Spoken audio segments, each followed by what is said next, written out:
사도신경으로 신앙 고백 드리겠습니다. 나는 전능하신 아버지 하나님 천지의 창조주를 믿습니다. 나는 그의 유일하신 아들 우리 주 예수 그리스도를 믿습니다. 그는 성령으로 잉태되어 동정녀 마리아에게서 나시고 본디오 빌라도에게 고난을 받아 십자가에 못 박혀 죽으시고 장사된 지 사흘 만에 죽은 자 가운데서 다시 살아나셨으며 하늘에 오르시어 전능하신 아버지 하나님 편에 앉아 계시다가 거기로부터 살아있는 자와 죽은 자를 심판하러 오십니다. 나는 성령을 믿으며 거룩한 공교회와 성도의 교제와 죄를 용서받는 것과 몸의 부활과 영생을 믿습니다. 아멘. 찬송가 390장입니다. 390장.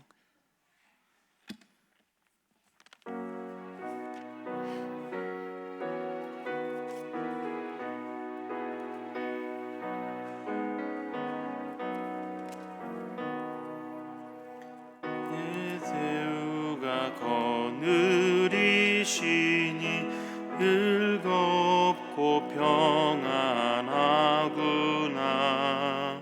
주야의 작업 깨는 것 예수가 거느리시네. 주 날 항상 돌보시고 날 친히 거느리시네. 주 날 항상 돌보시고 날 친히 거느리시네. 때때로 괴로움 당하며 때때로 기쁨 누리네. 풍파 중에 지키시고 평안히 인도하시네. 주 날 항상 돌보시고 날 친히 거느리시네. 주 날 항상 돌보시고 날 친히 거느리시네. 내 주의 손을 붙잡고 천국에 올라가겠네. 괴로우나 즐거우나 예수가 거느리시네. 주 날 항상 돌보시고 날 친히 거느리시네. 주 날 항상 돌보시고 날 친히 거느리시네. 이 세상 이별할 때에 마귀의 권세 이기네. 천국에 가는 그 길도 예수가 거느리시네. 주 날 항상 돌보시고 날 친히 거느리시네. 주 날 항상 돌보시고 날 친히 거느리시네.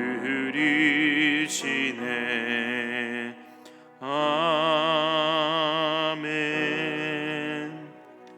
기도하겠습니다. 하나님 감사합니다. 오늘도 새벽을 깨워서 주 앞에 나올 수 있도록 인도하여 주시고 하나님을 찬양하며 경배하게 하신 것 참으로 감사합니다. 우리의 중심이 날마다 주님의 은혜 아니면 단 하나도 살아갈 수 없음을 고백하는 기쁜 신앙이 고백되도록 주님 인도하여 주시고 하나님 앞에 기도하며 간구하며 말씀 따라 반응하고 순종하는 아름다운 삶을 살아갈 수 있는 귀한 신앙인들 되도록 주님 인도하여 주시옵소서. 베에린 손녀 6월 5일 연세진학대학원 면접시험에 솔로몬 같은 지혜로 합격 은혜를 주옵소서. 감사헌금을 드리고 또 1,000번 제물로 주 앞에 드립니다. 하나님 기쁜 힘을 기뻐 받아 주시고 주 앞에 심고 거둘 때에 하나님께서 역사하시는 귀한 은혜를 경험할 수 있도록 주님 인도하여 주시고 믿음으로 주님 앞에 날마다 헌신할 수 있는 믿음이 이 예배 가운데 있도록 주님 역사하여 주시옵소서. 감사를 드리며 예수님의 이름으로 기도합니다. 아멘. 하나님의 말씀 시편 4편입니다. 시편 구약성경 4편 1절에서 8절. 시편 4편 전체입니다. 한 목소리로 읽도록 하겠습니다. 내 의의 하나님이여, 내가 부를 때에 응답하소서. 곤란 중에 나를 너그럽게 하셨사오니 내게 은혜를 베푸사 나의 기도를 들으소서. 인생들아, 어느 때까지 나의 영광을 바꾸어 욕되게 하며 헛된 일을 좋아하고 거짓을 구하려는가? 여호와께서 자기를 위하여 경건한 자를 택하실 줄 너희가 알지어다. 내가 그를 부를 때에 여호와께서 들으시리로다. 너희는 떨며 범죄하지 말지어다. 자리에 누워 심중에 말하고 잠잠할지어다. 의의 제사를 드리고 여호와를 의지할지어다. 여러 사람의 말이 우리에게 선을 보일 자 누구뇨 하오니 여호와여, 주의 얼굴을 들어 우리에게 비추소서. 주께서 내 마음에 두신 기쁨은 그들의 곡식과 새 포도주가 풍성할 때보다 더하니이다. 내가 평안히 눕고 자기도 하리니 나를 안전히 살게 하시는 이는 오직 여호와이시니이다. 아멘. 할렐루야. 어제 담임 목사님께서 말씀하신 대로 오늘 개인적으로 좀 일이 있으셔서 하루 오늘 비우셨습니다. 제가 오늘 설교하게 되는데 함께 목사님 위해서 기도해 주시길 바랍니다. 우리 계속해서 시편 말씀을 보고 있습니다. 시편을 우리가 보통 하나님의 은혜를 경험한 자들이 신음하는 것으로 보는 문서로 봐야 한다, 이렇게 표현하기도 합니다. 신음한다라는 것은 무엇이죠? 소리를 내어서 표현을 한다, 이렇게 보아야겠습니다. 마치 자녀가 부모에게 좀 무모하던 또 논리적이던 힘껏 자신의 뜻을 피력하는 것처럼 나타내는 것이라고 봐야겠지요. 오늘 시편 4편의 주인공도 바로 역시 다윗입니다. 다윗처럼 하나님에게 크게 신음하는 자를 본 적이 없지요. 마음껏 탄원을 하고 있는 것입니다. 그리고 마치 하루 종 속상하였던 일을 호소하고 고백하고 자리에 누워라는 표현을 오늘 사용하는 것을 볼 때에 저녁 기도시다라고 오늘 사편을 그렇게 구별을 하여 보고 있습니다. 그러니까 하루의 삶을 다 살고 난 다음에 하나님 앞에 와서 마치 자리에 누워서 하소연을 하는 것처럼 표현하고 있는 시가 오늘 시편 4편이라고 볼 수가 있습니다.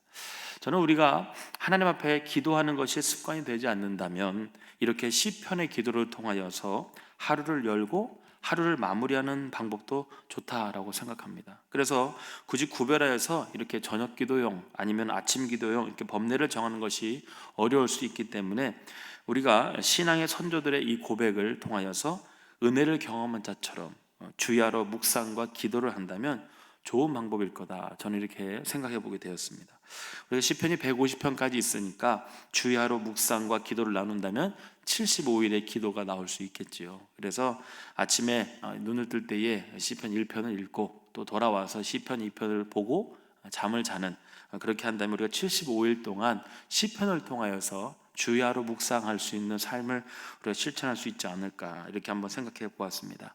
어쨌든 우리가 신앙생활을 더욱 유익하고 또 힘차게 방법론적으로 해보는 것도 중요하다, 이렇게 생각해 봤어요. 요즘 스마트폰에 좋은 어플들도 많이 있고 굉장히 잘 나오니까 목표를 세우거나 함께 러닝메이트 하는 것처럼 이렇게 마음으로 도전해 보는 것도 좋겠다, 저는 이렇게 시편 말씀을 보면서 그런 생각을 한번 해보았습니다. 다시 우리가 본문으로 돌아가서요, 힘들고 부당한 일은 누구에게나 찾아오게 되어 있죠. 누구나 희노애락이 있고 삶 속에 애환들이 다 있는데 그럴 때마다 저마다 상황을 회피하거나 바꾸려고 안간힘을 씁니다. 그렇지만 그것이 최고의 해결책은 아닌 것이지요. 오늘 다윗 역시 하나님께 자신의 괴로운 현실을 놓고 기도했지만 상황이 나아지지는 않았습니다. 다만 바뀐 것이 있다면 바로 다윗의 영적인 상태였던 것입니다. 비록 현실은 여전히 힘들고 변하는 것이 없지만 그는 편안히 눕고 잘 만큼 평안을 누리게 되었다라고 오늘 7절과 8절에서 이야기를 하고 있고요. 또 악한 길을 가는 사람들에게까지 악을 멀리하고 하나님께 돌아오라고 담대히 외칠 수가 있게 되었습니다. 그래서 2절에서 5절까지가 볼 수가 있는 것이죠. 지금도 불편하고 또 힘든 현실은 매일같이 나의 믿음을 힘들게 흔들어 놓습니다. 그러나 고된 현실에서 눈을 돌려서 하나님을 바라보아야 합니다. 그리고 남의 탓을 하지 않아야 합니다. 폭풍 속에서도 동요하지 않는 완전한 평안을 채우시는 그분의 손길을 경험하게 되기를 바랍니다. 나의 기도는 이 상황을 바꿔주세요 라고 하는 이 지극히 1차원적인 기도가 되고 있지는 않습니까? 힘든 상황이 바뀌기만 하면 구하는 기도는 하나님 중심이 아닌 나 중심의 기도가 되는 겁니다. 이제는 처한 현실이 어떠하든 모든 상황 속에서 선하게 인도하실 하나님 아버지를 신뢰하는 고백을 드리기를 바랍니다. 상황 그대로여도 내 안에 기쁨과 평안이 넘치는 것을 경험하게 될 것입니다. 제가 처음에 전제를 두었습니다. 오늘의 제목이라고 봐야 할 것 같은데, 우리가 흔들림 없는 평안의 소유자인 것을 우리가 기억해야 합니다. 이미 우리는 은혜를 경험한 사람들입니다. 그렇기 때문에 우리는 기도할 수 있습니다. 그리고 하나님 앞에 우리의 삶을 물을 수가 있는 것이죠. 하나님의 대가 없는 뜨거운 사랑을 이미 경험한 사람들이라는 것을 우리가 기억해야 합니다. 그렇기 때문에 초월적인 능력을 이미 믿고 살아가고 있는 삶이지요. 오늘 다윗은 그러한 경험과 확증이 있었기 때문에 다시 한번 그 하나님에 대한 신뢰를 마음껏 평안함을 누리고 있는 것입니다. 저는 요즘 우리 교구 성도들에게 신방을 하면서 이런 담대한 표현을 많이 사용을 합니다. 병이 걸리기도 하고, 또 자녀들 때문에 속이 상하기도 하고, 돈이 없어서 괴로워하기도 하고, 또 사업이 안 되기도 하고, 또 관계가 어렵기도 하고, 그래서 여러 가지 문제로 힘들어하시는 분들이 전화가 오기도 하고, 또 제가 물었을 때에 그렇게 이야기를 해주시기도 합니다. 사실 그분들이 원하는 답이 무엇일까요? 즉시 그 문제를 하나님의 능력으로 완벽하게 해결하고 싶겠지요. 병이 걸리신 분들은 병이 낫고 싶을 것이고, 또 돈이 없는 분들은 물질이 생기길 바랄 것이고, 또한 관계 어려움 있는 사람들은 그 문제가 다 해결되기를, 원초적인 문제를 해결하기를 원할 것입니다. 그러나 그분들에게 이렇게 이야기합니다. 그 문제를 허락하신 하나님의 뜻을 쫓아가시라라는 거예요. 왜 하나님께서 집사님에게, 왜 하나님께서 권사님에게 그런 문제를 허락하셨는가를 생각해 보라라는 겁니다. 그 문제 해결 가운데 어떤 환경의 일들이 있을 것인가 라는 보라는 거예요. 그 문제를 통하여서 나 혼자만 보는 것이 아니라 내 주변에 있는 것들 가운데 하나님께서 이 일을 왜 하셨을까라는 걸 보라는 거죠.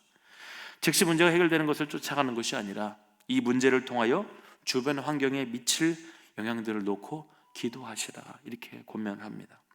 어떤 분이요, 시어머니께서 급성으로 암에 걸려서, 급성이란 표현보다는 갑작스럽게 암에 걸려서 기도 제목을 주시는 겁니다. 당장은 아마 중보기도 하고 상황은 어찌했든지 하나님의 기적으로 그 시어머니께서 당장 나으면 좋겠지만, 그분에게 오히려 드린 답은 이겁니다. 사람은 암에 걸려서 죽을 수도 있고 또 더 기술적으로 살아날 수 있을 것입니다. 그런데 그 환경 가운데 남편에게 하나님께서 다루실 일들을 기억하십시오. 그리고 그것 때문에 몸부림쳐 기도하십시오, 그랬어요. 어머님에게 주신 그 고난 때문에 당신의 남편이 신앙적으로 새로워지는 계기가 될 것입니다. 제사님, 그것을 위해서 기도해 볼 생각 해보셨습니까? 그렇게 물은 거예요. 제사님께서 당장 어떤 일을 해결해 준 것은 아니지만 그 이야기 때문에 동의를 하고, 그리고 마음에 확신을 차는 모습을 제가 보았습니다. 초월적인 기대와 감사를, 그리고 평안을 찾는 것을 느끼고 나누었다라는 거죠. 신앙에는 무엇입니까? 오늘 직관적으로 내 앞에 있는 문제가 해결되는 것 이상의 내 주변에 그것들을 통하여 하나님께서 어떻게 일을 인도해 가실 것인가, 그것을 우리가 돌아보아야 한다라는 것이죠. 신앙은 바로 이런 겁니다. 그리고 기도한다는 것은 바로 이런 것입니다. 하나님의 은혜를 선행적으로 베푸셔서 내가 그것을 전적으로 신뢰하고 그 안에서 날마다 살아내는 것, 그것이 신앙인의 바른 자세고 모습이죠. 뭐 좀 세게 이야기하자면 문제 다가와, 또 어려운 일들이 닥쳐와, 그래도 나는 이미 선행적으로 하나님의 은혜를 경험한 삶이다라는 거죠. 그런 삶 때문에 내가 그 문제 속에서도 두려워하지 않을 수 있는, 그리고 그것 때문에 내 주변의 환경이 하나님이 일하실 것들을 생각해 보아야 한다라는 겁니다. 무엇입니까? 이미 주께서 내게 허락하신 평안을 누리는 것입니다. 오늘 본문 3절에요, 경건한 자다 이렇게 이야기를 했습니다. 이 경건하다는 자의 의미는 무엇입니까? 우리가 헤세드란 말 여러분 들어보셨죠? 이 의미와 비슷한 뜻인 하시드라는 뜻을 사용하고 있는데, 그것은 무엇입니까? 신실한 사랑이다라는 겁니다. 기본적으로 이 신실한 사랑을 경험한 사람을 말하는 말이 이 하시드라는 말이죠. 그러니까 이것이 발전하여서 헤세드가 되는 거예요. 그러니까 헤세드란 말은 히브리어인데 다시 뜻을 뜻하면 지혜 있는 사람, 그 말이에요. 경험이 있는 사람, 그 말이에요. 하나님의 말씀을 경험한 사람, 그 말이에요. 그래서 우리가 헤세드 교육한다 이렇게 많이 또 성경을 따서 이야기합니다. 그건 뭡니까? 하나님의 일하심을 경험한 사람이에요. 그러니까 우리가 알고 있는 신앙인, 우리가 알고 있는 정말로 지혜로운 사람은 머리가 좋고 똑똑한 사람이 아니라 하나님의 사랑을 경험하여 알고 있는 사람이에요. 그게 더 중요한 거예요. 우리가 그것을 기억해야 합니다. 경건한 자, 경건하다는 자는 우리가 말씀을 잘 알고 또 우리가 기도를 잘해서 하는 것이 아니라 하나님의 그 뜨거운 사랑을 경험하여 알고 있는 사람입니다. 그런 사람이 더 확실한 거죠. 진정으로 경건한 자는 하나님의 신실한 사랑을 체험한 사람이면서 동시에 경험한 사랑과 은혜를 사람들에게 베푸는 사람이다라는 것을 기억하기 바랍니다. 저도 뭐 가끔 설교할 때 저희 어머니 간증을 좀 많이 하는 편입니다만은, 저희 어머니께서 예전에 전주에 있는 예수병원에서 호스피스 사역을 열심히 하셨는데 거기서 혜택을 주셔서 검진을 받을 수 있게 되었어요. 근데 가슴에 뭐가 좀 느껴진다고 하면서 했는데 결과를 봤는데 전화가 급하게 온 거예요. 그래서 유방암 진단이 떨어진 거죠. 온 가족이 슬프고 또 저희 어머니가 목욕탕 가는 걸 좋아하셨던 분이었는데 어머니께서 이제 유방 한쪽을 드러내야 하는 그런 수술을 해야 하니까 얼마나 비통했을까요? 그런데 이 어머니께서 하나님께서 여러 번 살 고비를 주셨던 어머니입니다. 좀 경험을 해봐서 그런지 담대함을 가지고 가는 것을 보았어요. 잠시 비통하긴 했지만 하나님께서 그렇게 평안을 주시는 것을 보게 되었습니다. 수술 당일이 되었고 기껏 해봤자 72시간 아니었기 때문에 바로 당장이었겠죠. 대기방에서 기다리고 있었습니다. 같은 호스피스를 하시는 분들이 위로한다고 오셔서 찾아오셨어요. 그런데 위로하러 온 분들에게 그렇게 하나님의 사랑과 경험과 체험을 그분들에게 간증처럼 막 이야기를 하는 거예요. 그분들 표현이 이렇습니다. 어머, 우리가 위로하러 왔는데 도전받고 갑니다 라는 거예요. 아마 그 시간쯤이 11시가 조금 넘은 시간이 되었던 것 같아요. 수술 시간이 원래 오전 11시로 잡혀 있었습니다. 그런데 수술방이 딜레이가 되어서 오후로 미뤄졌다는 소식을 듣게 되었죠. 그리고 나서 12시쯤 여자 과장님이 들어와서 하는 말이, 조직을 떼어서 하나는 이 예수병원에서 검사를 하고 하나는 국립으로 보냈는데 예수병원에서는 암이라고 진단이 나왔지만 72시간 안에 수술을 해야 한다고 해서 당신을 급하게 불러서 하려고 했다는 거죠. 그런데 시간이 지체되었는데 국립으로 보냈던 그 조직에서는 암 조직이 아니라고 결과가 나왔다라는 거죠. 아마 오진됐던 그렇지 않았던 간에 11시에 수술방이 열려서 들어갔다면 저희 어머니의 가슴 한쪽은 이미 수술을 통하여서 절개를 해냈겠죠. 그리고 그렇게 좋아하던 목욕탕도 가지 못했을 것이고 여자로서의 좀 부끄러움을 가지고 살 수 있었을 것입니다. 그런데 그 고백, 그 시간에도 그분들이 위로하신 분들에게도 오히려 살아계신 하나님을 증거하고 그동안 인도하셨던 그 하나님을 그렇게 전할 수 있는 그 담대한 믿음이 있었다라는 거죠. 저는 그 현장을 보면서 하나님의 도우심을 경험하면, 또 하나님의 초월적인 능력을 체험하면 어떤 상황 속에서도 평안을 가질 수 있다. 그때 어머니 하셨던 그 표현이 지금도 생각납니다. 그렇게 그분들에게 막 증거하고 당장 수술당에 들어가야 할 내가 마음에 평안이 있더라 그러시는 거예요.